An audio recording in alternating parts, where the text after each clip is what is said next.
Well, good morning once again from a wet and cold England today, or a wet and cold Birmingham. It's probably the same all over.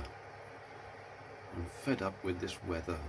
I suspect they're doing it deliberately, but it's very hard to prove it. But they have said openly that they've paid a lot of money to some American company to try to block the sun. Nobody was asked whether they thought that would be a good idea. But I think that's an official government position now. So you don't really have to prove it. It's in front of your face. And yet people will roll their eyes if you mention geoengineering or anything like that, as though you've just walked off a spaceship or something in their mind. People are so deceived. It's grievous to me to see it. Why don't you think? Because you don't know how to think. This is the problem. This is the problem. We learn to think through philosophy, through having an understanding of philosophy.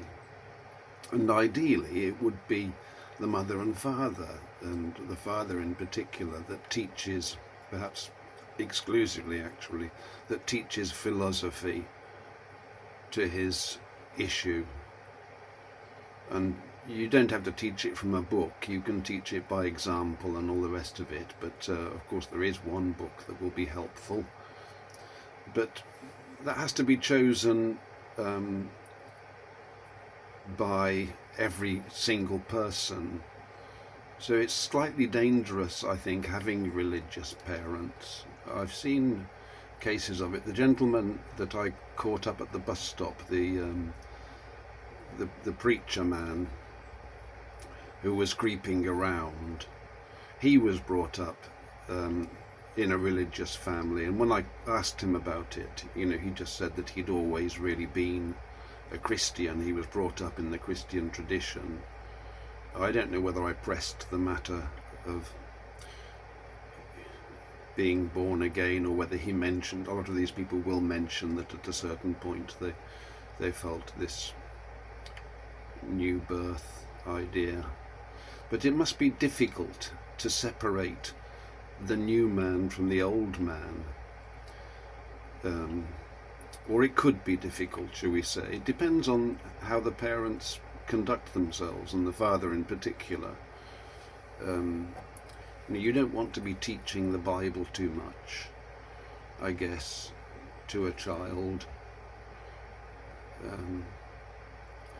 Or you can do, I suppose it would be, but then you just have to leave off when they get to that critical age and they move from childhood into adulthood.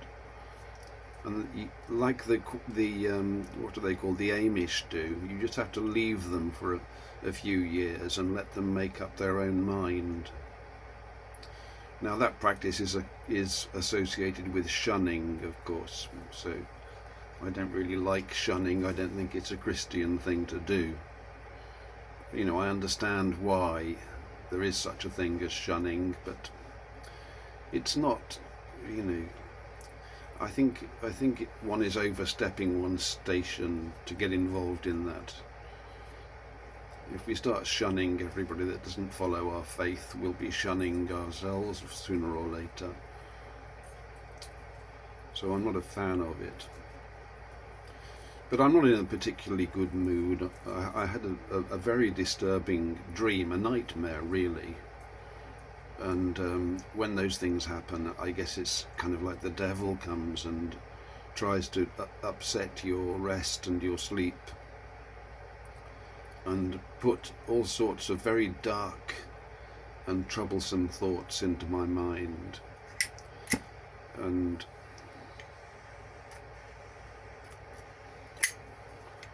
I guess that does happen from time to time, a disturbing dream. Whether it's going to teach me anything or not, I don't know. I don't understand it. It was just a sort of a string of anxiety related to my recent trip to Italy, of trying to get onto transport and carrying heavy things and being too slow and unable to find out where I had to go. It was very stressful, I found. I find it very difficult to follow directions. I always just follow my nose. So when you press on maps and it shows you which way to walk, I just walk around in circles, or so it would seem. And then the lady will say, "You seem to have left the route. Recalculating. I'll recalculate it for you." Honestly. The best thing is to ask somebody, of course. So I went into a bar and I ordered a cappuccino, and I thought, well, I'll ask them in the bar.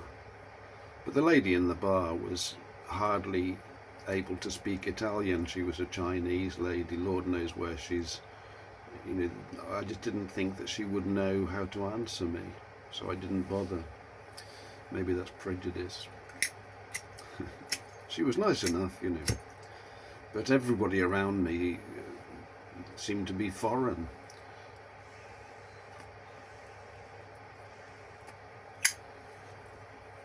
So there was a lot of anxiety related to the trip. When I found the hotel, I couldn't get in because you have to telephone a number, and then do you need the code or the area code or the country code? I hadn't twigged that phoning the number would automatically open the door lock. Quite a clever system, I suppose. I mean, if you lose your phone when you're travelling in the modern day and age, there's just nothing you can do. You can't even get onto an aeroplane now without a telephone, without a smartphone. So it's all very well saying I'm going to go back to a flip, what do they call them, flip phone, or one of the basic phones from a few years ago, but it won't be useful for you. You won't, there's so many things that you just can't do. You can't do online banking.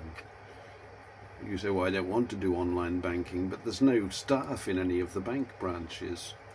You have to travel all the way into Birmingham and then queue to do your business. I suppose it's possible, but it's quite inconvenient. What a world has been constructed around us. We are treated with absolute wickedness, and it's been concealed from our eyes, and to some extent it is our fault a little bit, because we've traded accountability and our freedoms for material wealth, for the baubles of consumerism, the Mazda MX-5s of this world, and the whatever it is that you might have it's called a hobby, isn't it? If you have a hobby, that might take precedence in your mind, I suppose, over the Holy Bible, which is the main thing to be focused on, I believe. And since I'm in a bad mood, I may as well have a crack at the Catholics today. I'm not a fan of Catholicism. I think it's a wicked deception. And I discovered, to my surprise, that Rupert Lowe's wife is a Catholic. And to me that explains something quite fundamental, because if you're nearest to if the joy of your heart, as it were, is following what a kind of a pagan religion, actually, then you're compromised a little bit. It shouldn't be. A man's wife should follow his instructions, not be enticed by anybody and priests and the ones that they have to call father and all this nonsense. They're just dangerous, and we don't want them in England. They were not allowed in England, I believe, in history at a certain point. And of course Henry VIII famously ejected them. We have much to be thankful for Henry VIII, actually. You could say, well, he acted out of selfishness. Well, the Lord acted through him. And they were removed for a while, but they crept back in. They're, the Jesuit orders and so on have a reputation for, cunning and skill and dedication to their craft. And they're still around, so I guess they're still doing something. My lighter is now working quite well, actually. Yeah. Maybe lighters are like acoustic guitars. They need to be lit regularly and used, and then after a while they'll understand again what their function is. But if they've been left standing for a long time, they might not remember. So, it grieves me to see that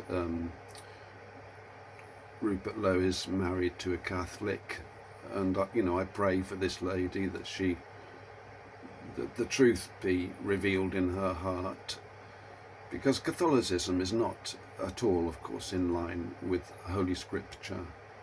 And I can see this very starkly, of course, in Italy, because having lived there for 30 years, and the young people, there's no, or very little Christian revival. You could say there's one happening in England at the moment, but in Italy they're a little bit removed from that, because Catholicism has spread its has spread its influence throughout society. And people think, well, no, they haven't. There's loads of atheists in Italy. It's a growing trend, I think, or it was for a long time. And everybody that I knew was an atheist. I didn't know a single Christian until I met this fellow from Reggio Calabria, which is in the south of Italy, who's my friend in Italy. And he said something about the Vangelo. I hadn't really heard that word before, but he'd read perhaps the entire, all the Gospels, or certainly some of the Gospels, and he'd been impressed at a certain point in his life. And so he would bring up Christianity, but he was a little bit shy of it, and he didn't really know it all that well, because once I'd come to faith, I discovered quite quickly that he didn't know the Bible. I mean, it's dangerous to just read Matthew and then think that you've more or less encompassed it. You haven't. You never will, but that would be a lack of diligence, I think, on the part of the learner. So, having sort of wickedness, I suppose, not in that his wife is a wicked woman, I'm sure she's wonderful, but it's the philosophy that's wicked, and you don't want it under your roof. You shouldn't really allow it to be there as a man. Wickedness must be kept far from your door. And the primary vehicle of wickedness is the mind. When the mind has been taken over. And the Catholics, there's the part of the Catholics with the people in black robes and the churchgoers, and there's a minority of them, really, because people don't go to church these days and they don't believe the Bible. It just becomes a performative act of sort of bourgeois conformity. The church can be beneficial to a man with some coin, so that there may be that aspect. But I think in the main, it's just simply putting on one's best clothes and taking a walk along the finest streets of the Italian towns. In the main, but among those people, there will be some that yearn for Jesus Christ, but they're so far from him because of these wicked black-robed priests and the wicked teachings that they embody.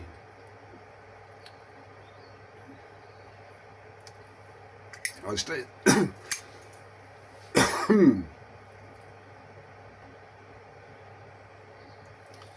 some years ago. I stayed in Rimini with my wife.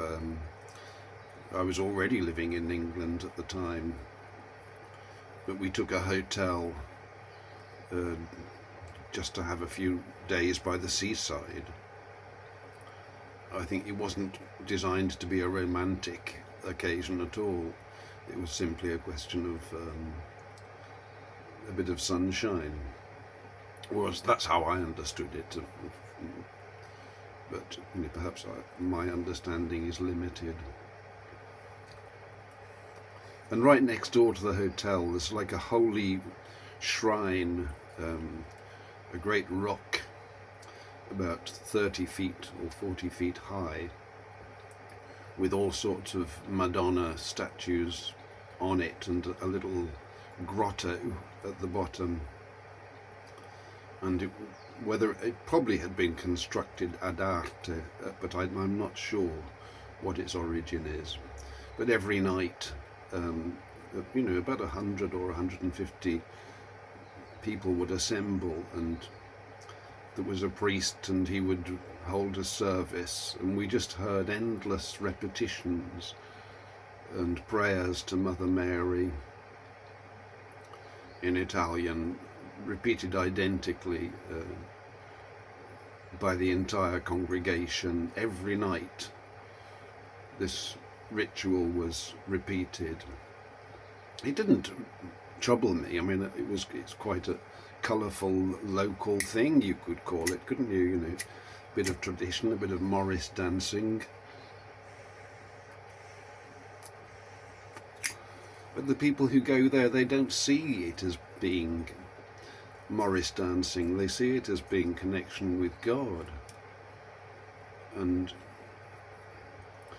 their minds are clouded. That's why the Protestant assemblies in Italy are more powerful, or one of the reasons anyway, are more powerful than their counterparts in Great Britain. Because all those people that attend have detached themselves from society to a measure. Because not to be Catholic in Italy in a visible way isn't quite as simple as it is in England, shall we say.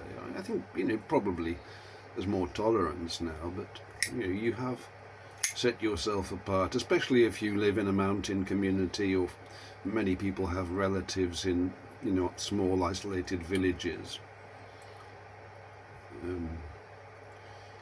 Your departure from the official line won't go unnoticed, you could say.